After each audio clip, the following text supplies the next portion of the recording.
Hello, everyone, and welcome to the VCU School of the Arts Faculty Lecture Series. I'm Sharon Ott, and I'm an associate professor and chair of the Department of Theater here at VCU. Today, I want to introduce you to Elizabeth Byland, or EB, as she's known in the department.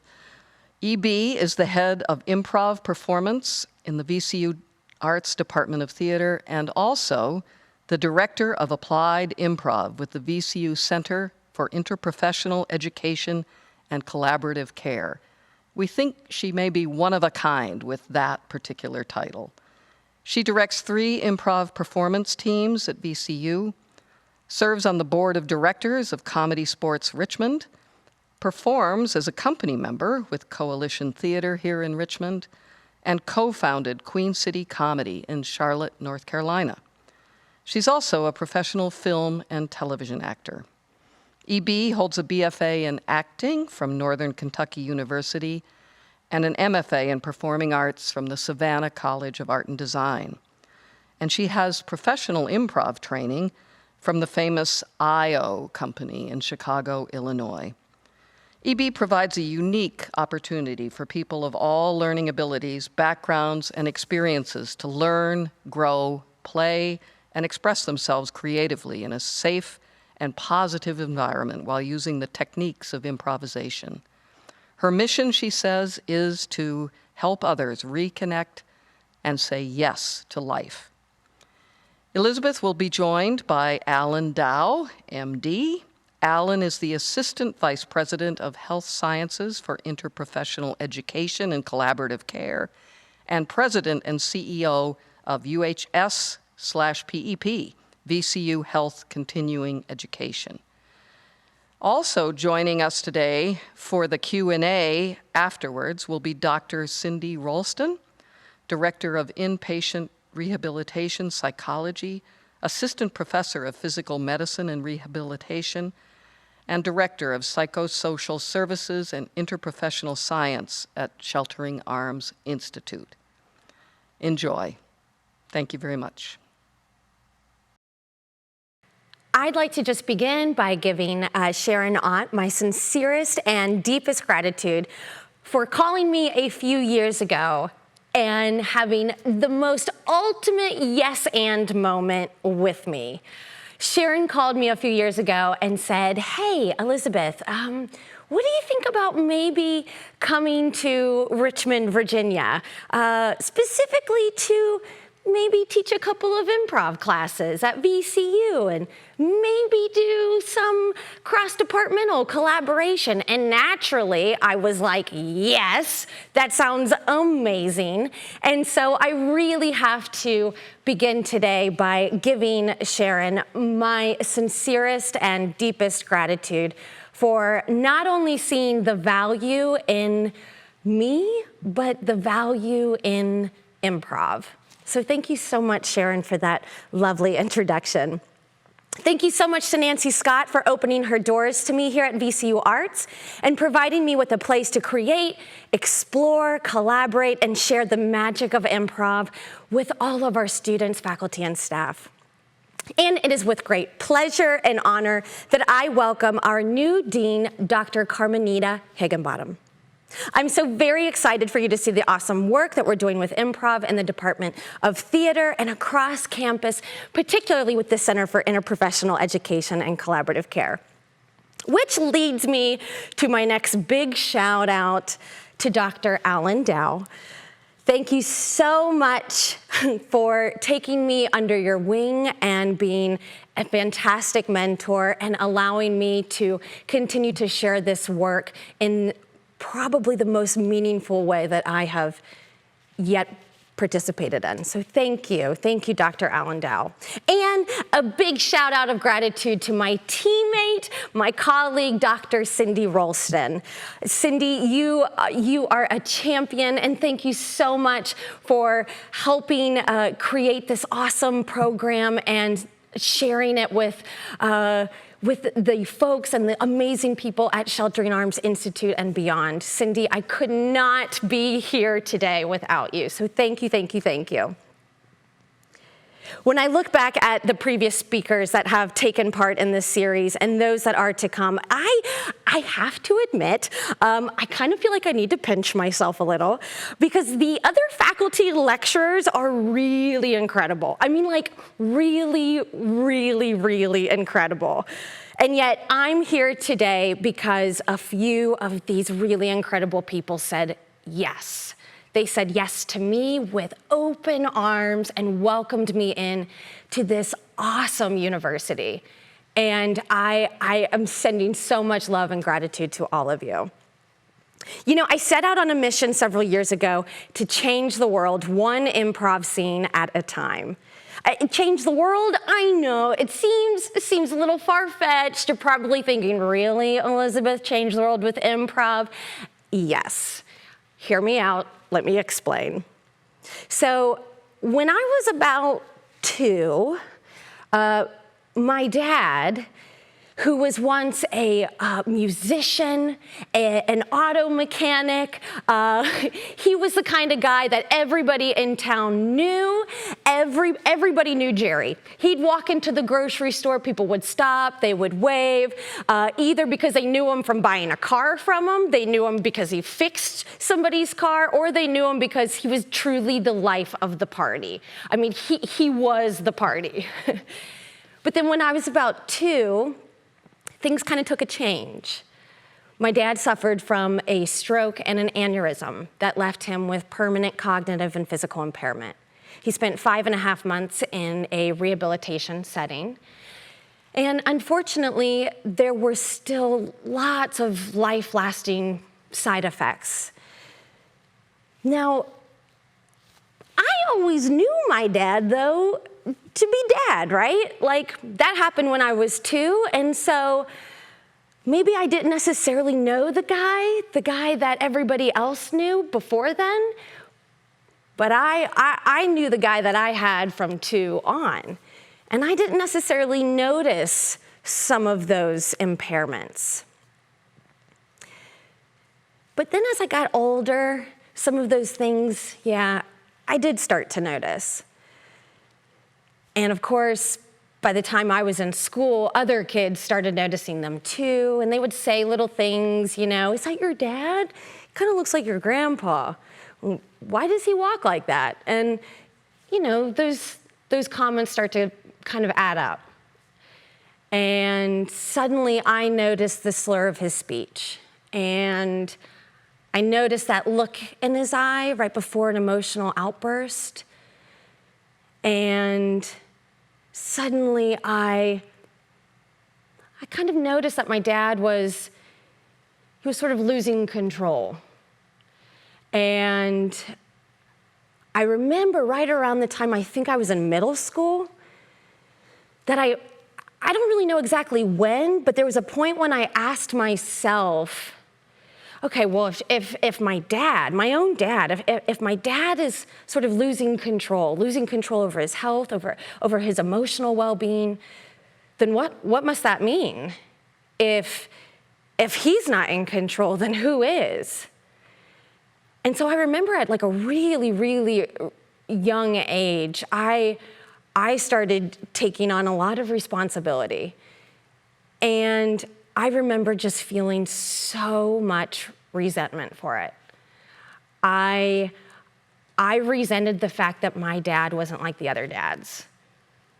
And it made me feel angry. And I remember I spent just a good portion of my middle school years, like many of us do. Let's face it, middle school's not an easy time.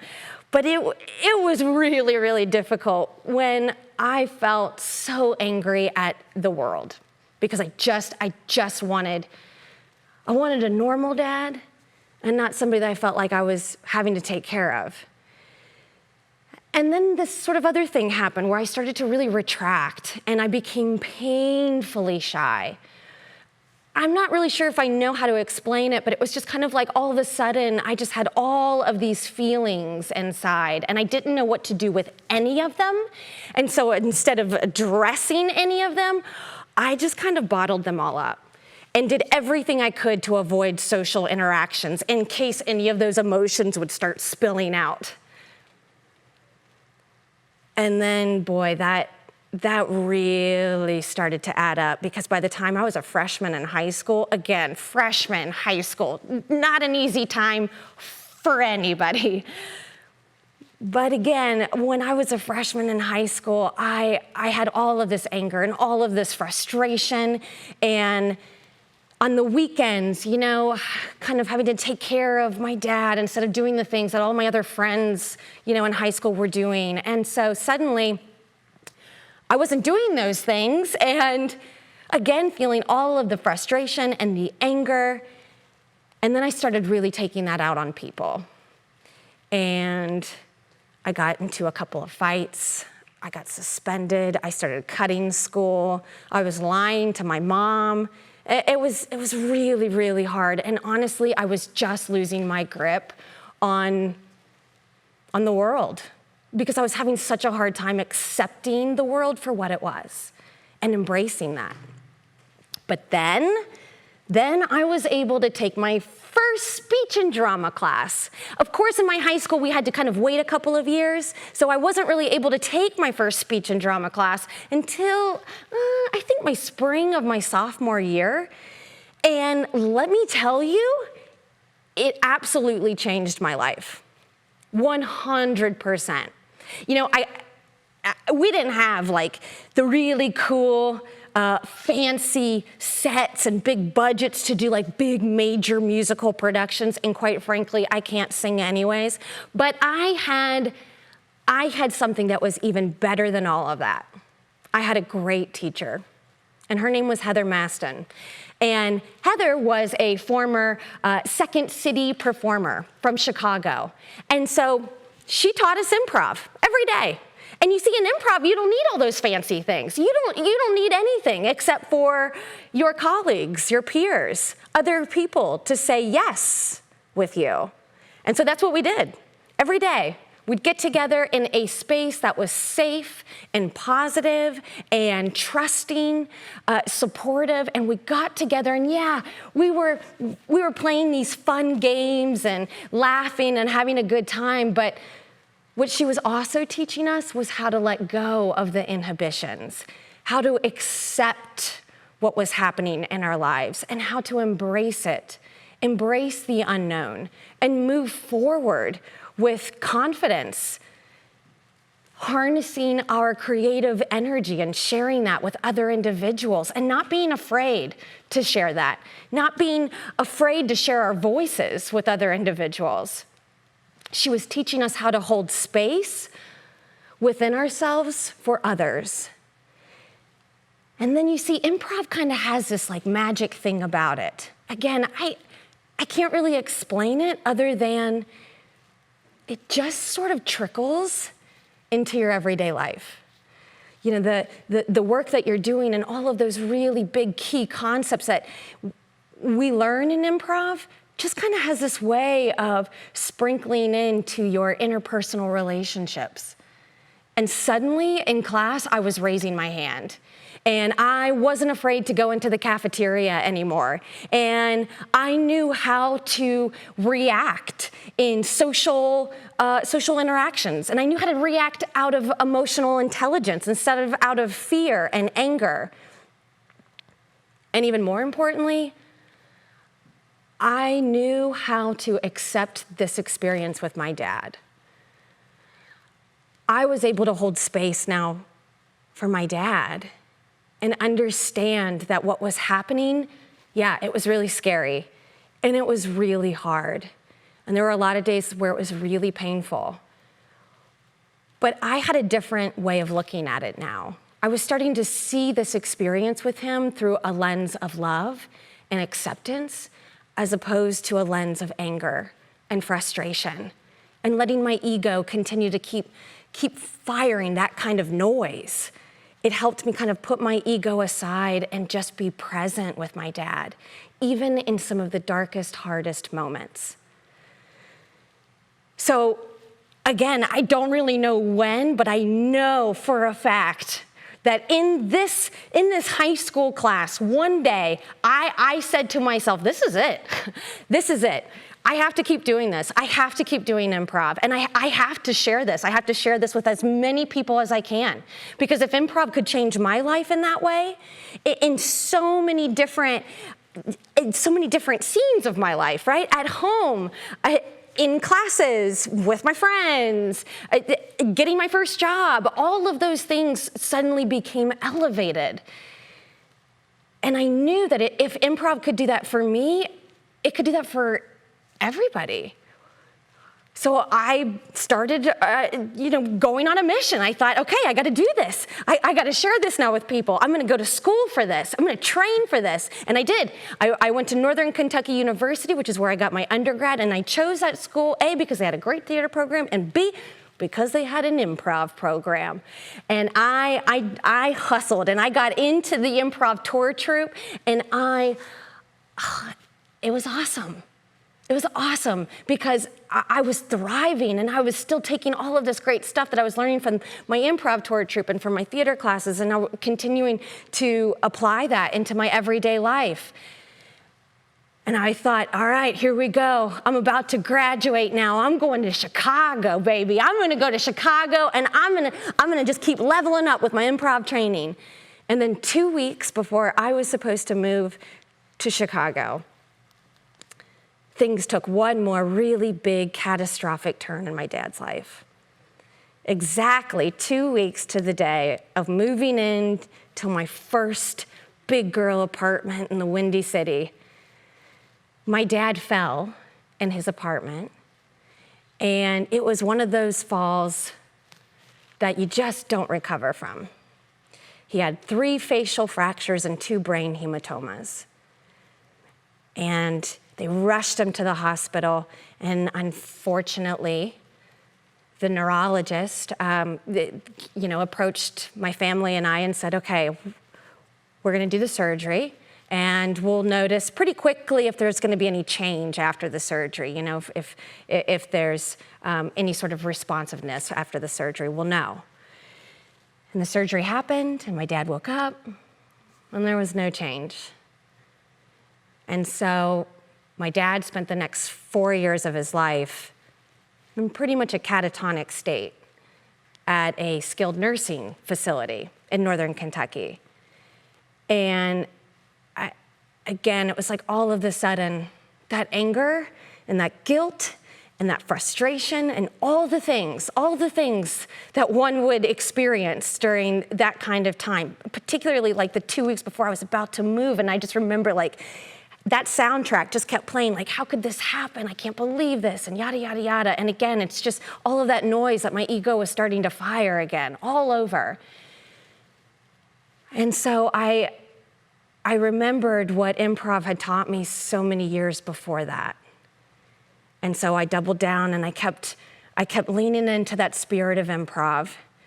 And so while I have many feelings about this today, I still moved to Chicago. And I moved under the personal promise I made to myself that if I was gonna go, I was still gonna very much participate in my dad's life. And so I promised myself that if I was gonna move still, from Cincinnati to Chicago, it's 5 hours. And I promised that if I was gonna do it, I was gonna do it. I was gonna commit hard to my improv classes during the week, and then on the weekends, I was gonna drive home to Cincinnati so that I could be with my dad, and that's what I did for 4 years. It's a 5-hour trip one way, so making a 10-hour trip or so, roughly every weekend so that I could be with Dad. And let me tell you, it was hard, but it was everything. Because I was taking, again, more of those improv principles that I was learning now in a professional setting at Improv Olympic in Chicago, and I was taking all of those, and now I was applying them back to this space now with my dad. And yeah, even though he was nonverbal, there wasn't necessarily any kind of dialogue per se that was being exchanged between us. What I was doing is I was recreating essentially the scenes that we were doing in my improv class. And I was pretty much doing the best one-woman show for my dad and his roommate and any of his healthcare providers that were, on shift at that time. And they would come into the room with me and they would laugh with me, sometimes making sound effects with me to kind of help support the scenes that I was trying to do for my dad. And again, even though he didn't necessarily say anything, it didn't matter. It didn't matter. I didn't need him to, because he was there with me and I was there with him. And we were connecting on a whole other level. And the best part is, he and I were connecting, but I was connecting to his healthcare providers. And I was connecting to his roommate.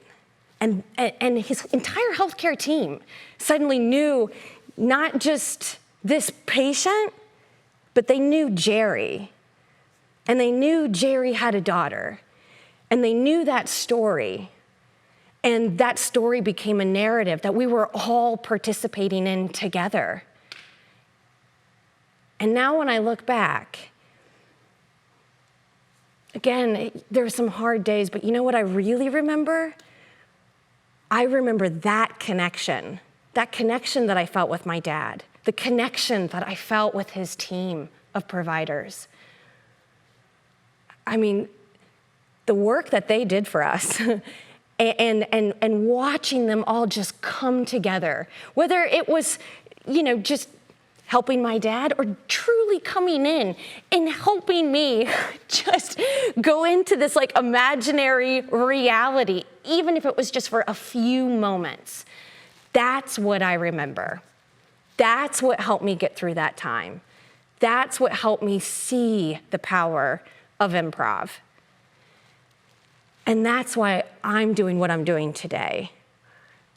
Because I know that this is something that has a magnitude that impacts not just the providers, but their teams and their patients and their families. And the list goes on and on and on. And that's all by just impacting one person, just one.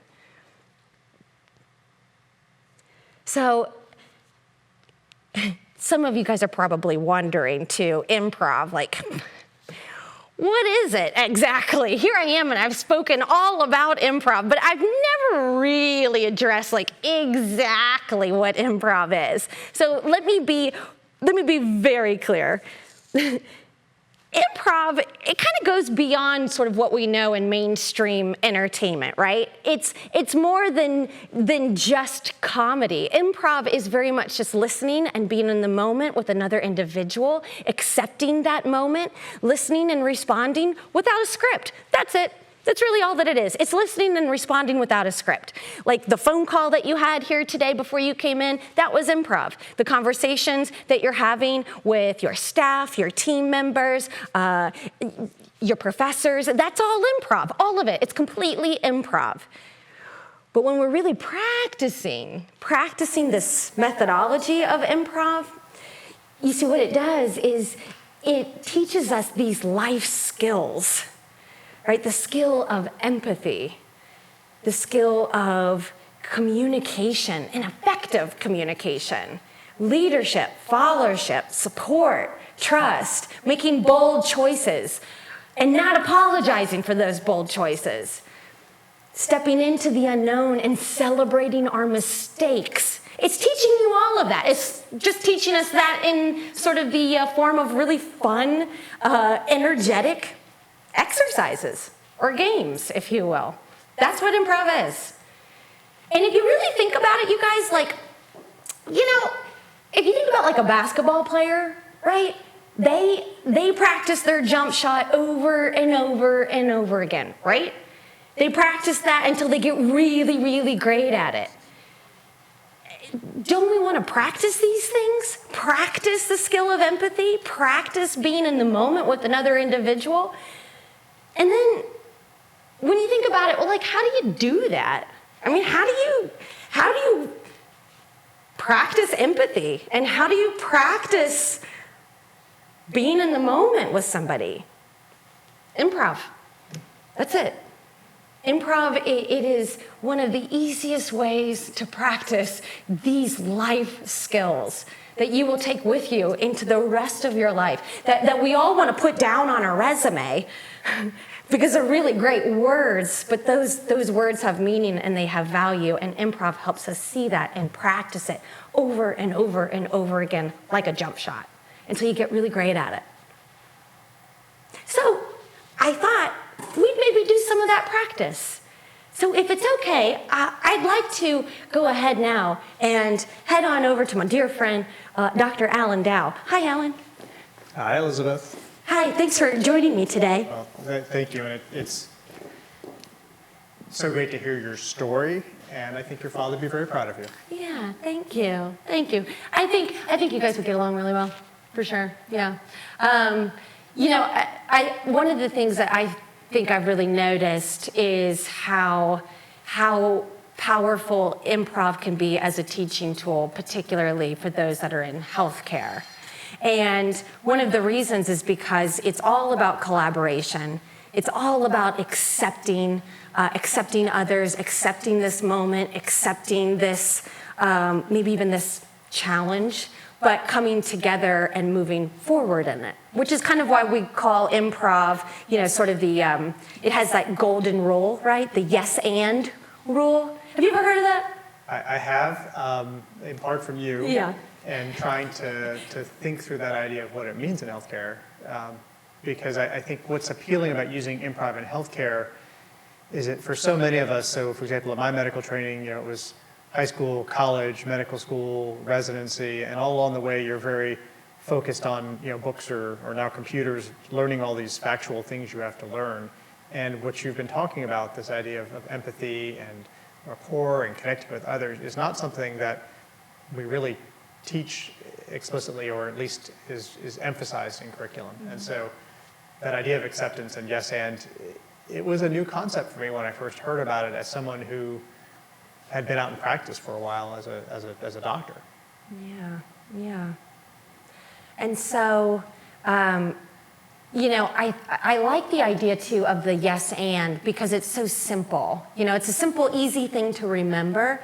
It takes practice, but it's a sort of an easy phrase that we can go back to over and over and over to help remind us the importance of that kind of acceptance and collaboration. Do you mind if we do an exercise together? Sure. Okay.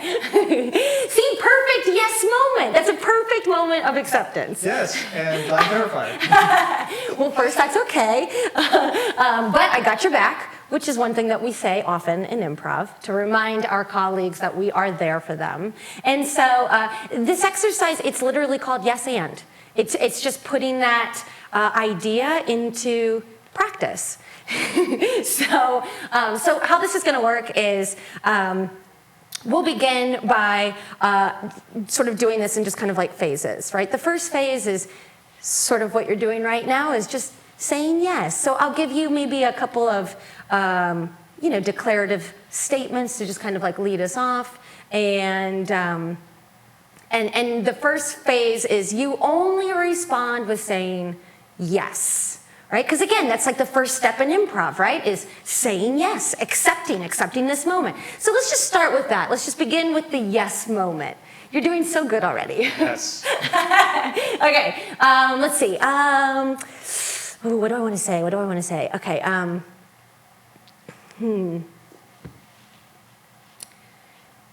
There's this new coffee place that just opened up, and it looks amazing.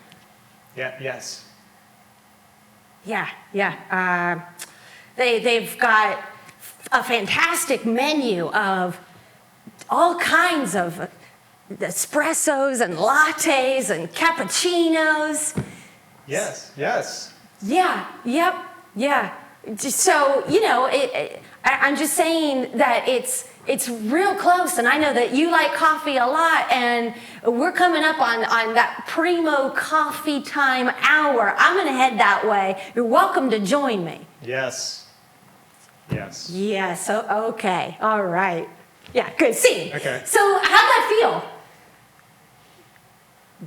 it felt good. It felt easy to agree with you. I love coffee. I subsist on it, and I wanted to say more. That was the hard part. Was that I wanted to talk to you about coffee and the place, or learn more about the place, or something. Yeah. Okay then. Good. Yeah. So you're already kind of feeling that need to contribute further into this conversation. Yeah. Great. All right. Well, let's give it a shot. Let's do this again. So this is phase 2 now. Okay. Oftentimes we think that we're contributing, right? But sometimes our contribution of an idea is actually kind of steering the direction, steering the conversation in the direction to which you want it to go, instead of the way that we want it to go. So we're going to kind of demonstrate that. It's a very normal, very common thing that happens a lot in improv, and frankly, it's something that all of us improvisers, all of us that have been doing improv professionally for years and years and years, it's something that sometimes we still do too. It's very human. But let's demonstrate that for just a moment then. So this time you're going to say yes, but. So you're kind of agreeing, right? But you're going to give me your idea instead. Okay, so I can add on to You this. can Got it. I'm ready. add on, but it's going to be kind of like this other thing that you're going to say, this other contribution. Okay. Okay? All right. I'm ready. Yeah, we'll keep going with the coffee stuff, the coffee chat, coffee talk. Alan, there is this amazing coffee spot just opened up around the corner. It looks fantastic. Yes, but I mean, coffee's kind of expensive to they say you should save money by not drinking expensive coffee. So maybe we should just use the K-cups that are here instead. Yeah. The K-cups are great.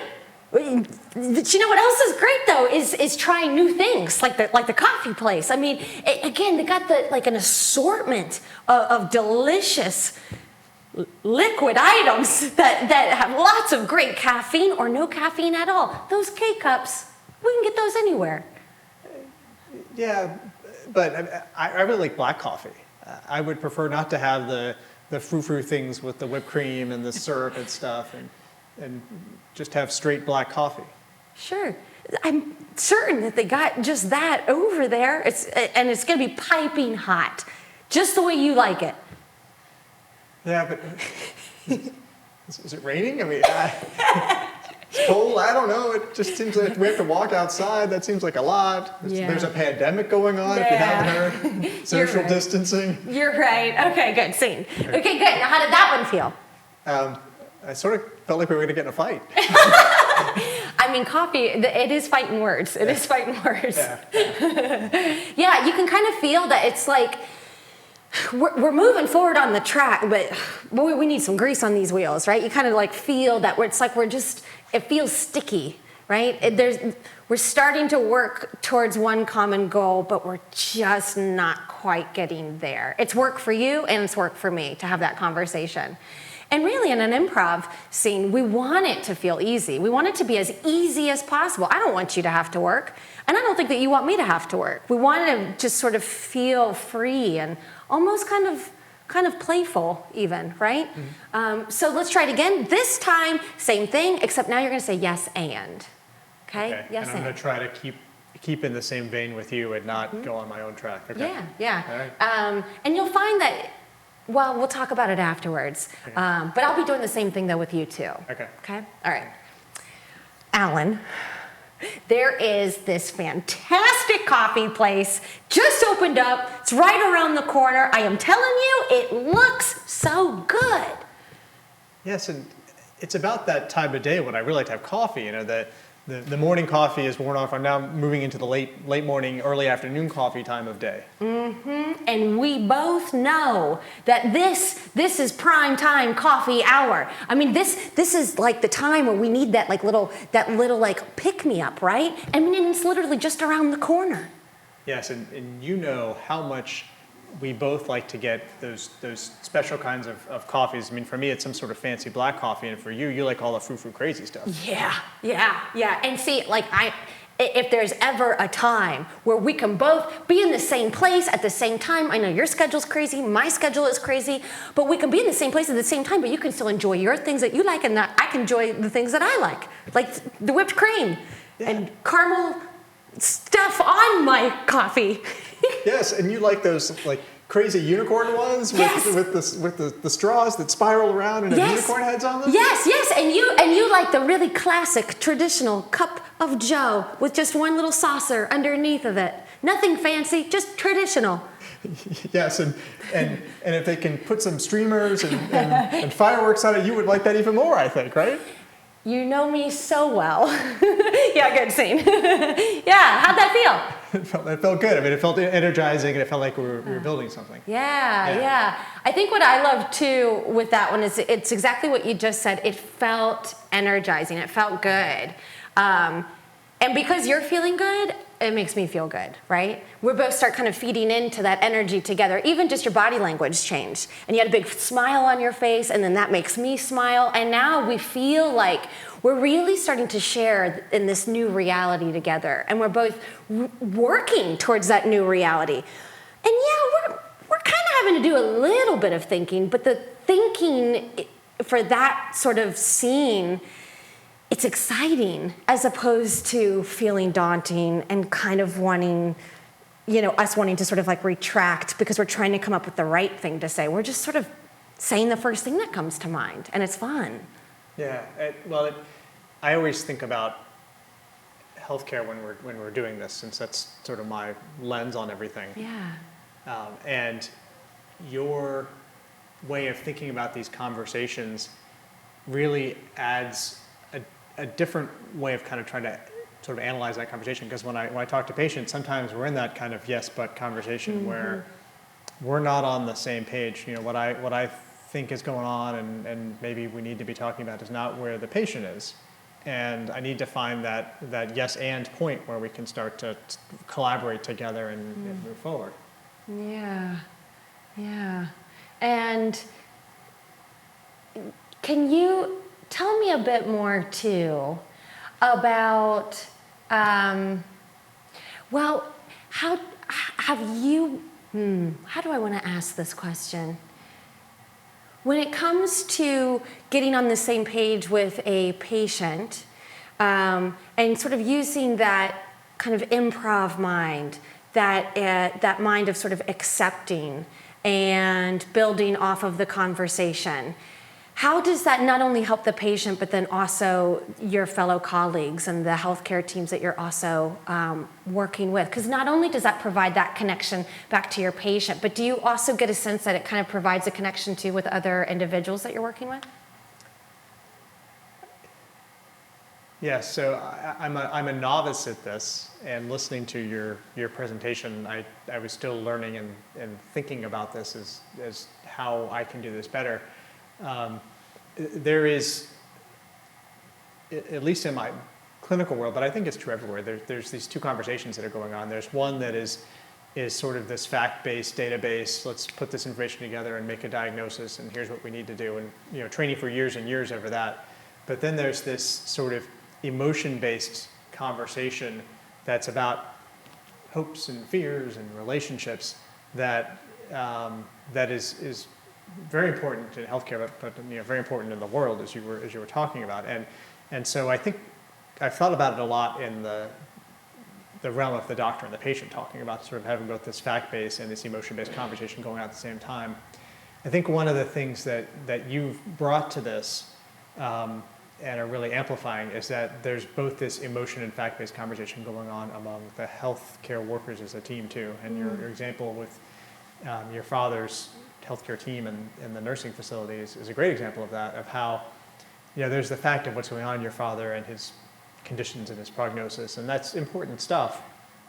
But at the same time, there's a team that needs to learn to collaborate with each other and with the patient and with the family.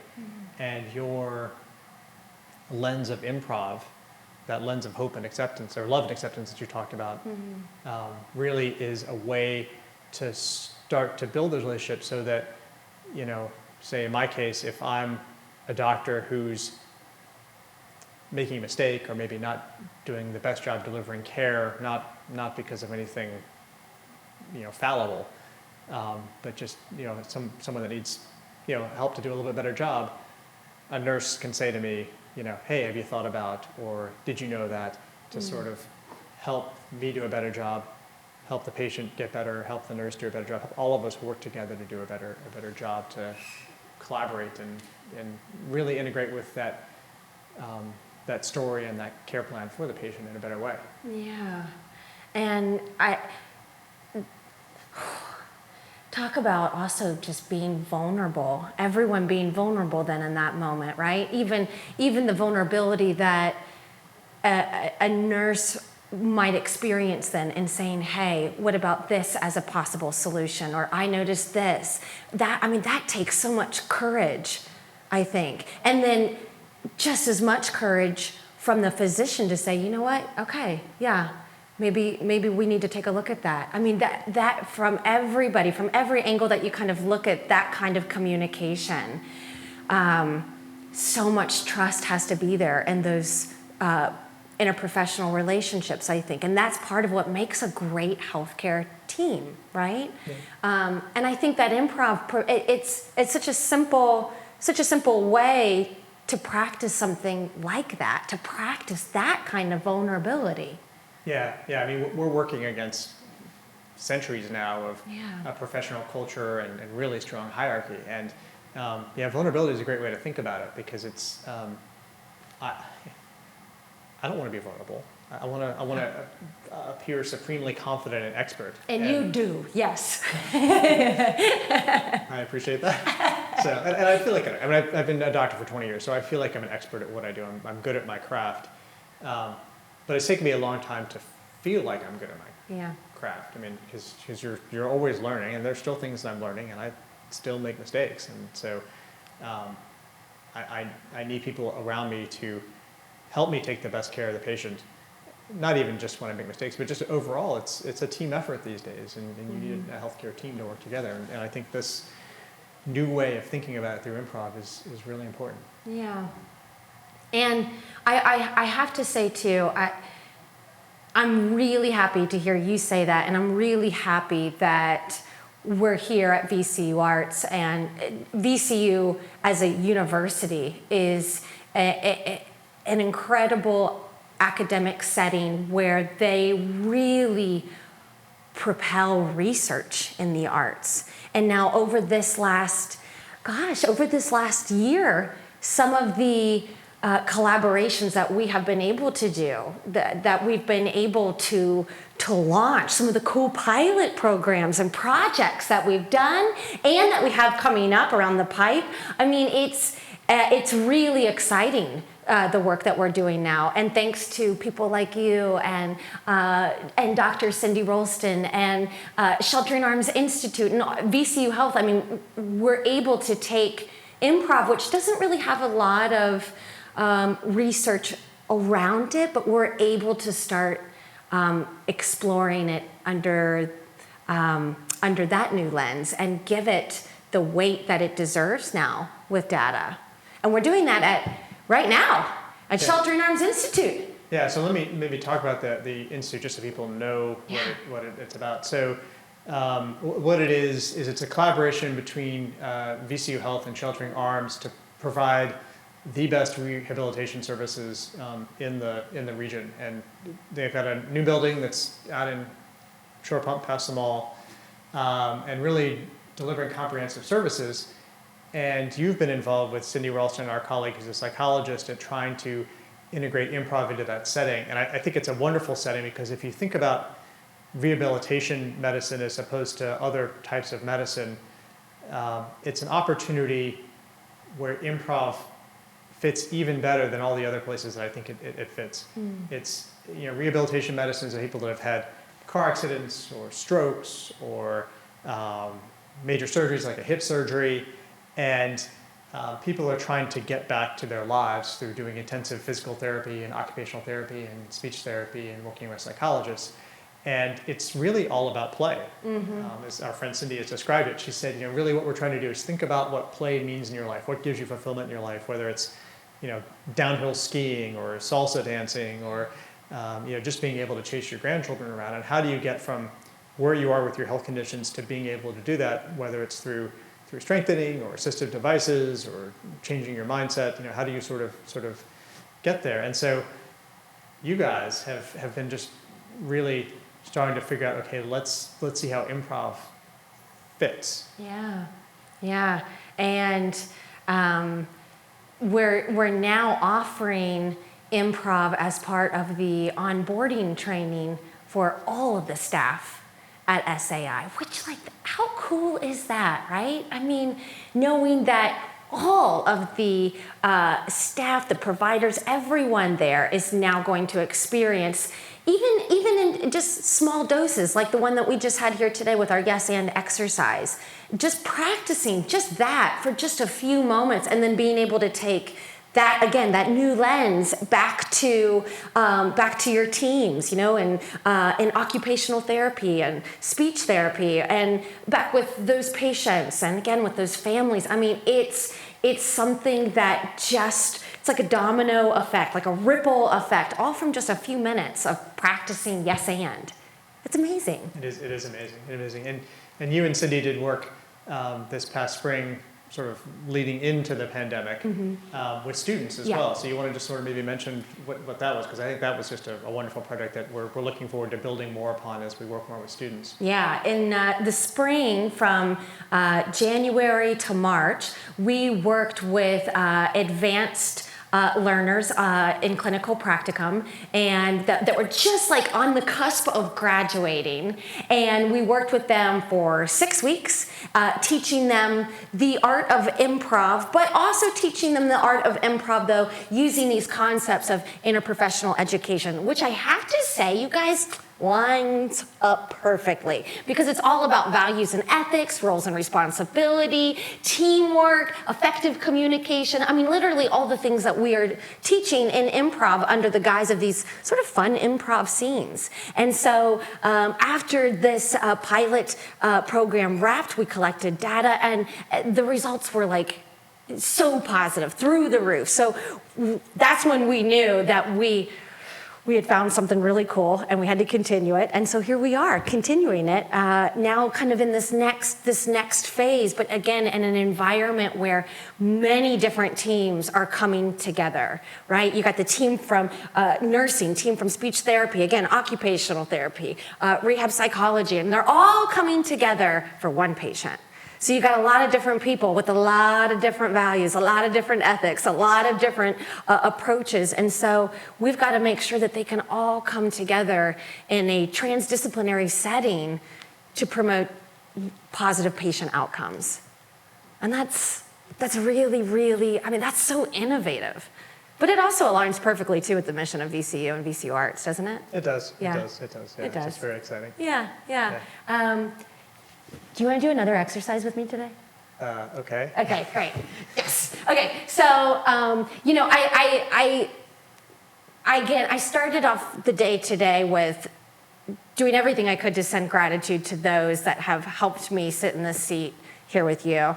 And that's another kind of part of improv. See, I could talk about improv all day long, but also improv is about being grateful. Kind of, if we fill our hearts with gratitude, then you have less room to judge, And sometimes, again, in improv, we can kind of get in our heads and sometimes even judge ourselves, kind of thinking like, oh, I wish I wouldn't have said that. Oh, I should have done this instead. And that's just noise. So if we just allow ourselves to feel grateful for the other individual, grateful for this moment of collaboration, you'll find that it's a lot easier to play, like you said. So this is an exercise that just, again, kind of puts that into motion. And of course, it's called gifts. So what's going to happen is, obviously in my hands, right, I don't have anything, because in improv you don't need anything. But we're going to imagine I'm going to give you something, like a gift, right? Okay. Like it's your birthday. Okay. It's not your birthday, though, right? It's not. Okay. Not till June. Not till June? Okay. Oh, okay. But we'll pretend. Yeah. So we're going to imagine that I'm giving you something, and then you'll respond, right, with maybe some excitement. Again, respond with maybe like a positive emotion to it, because it is a gift. It's something that you did want. Yeah. And then you're going to tell me what it is. So you, the receiver, tell me what it is that I've given you. And then I'm just going to yes and it. I'll add some more details to it, and that's it. Okay. Okay, ready?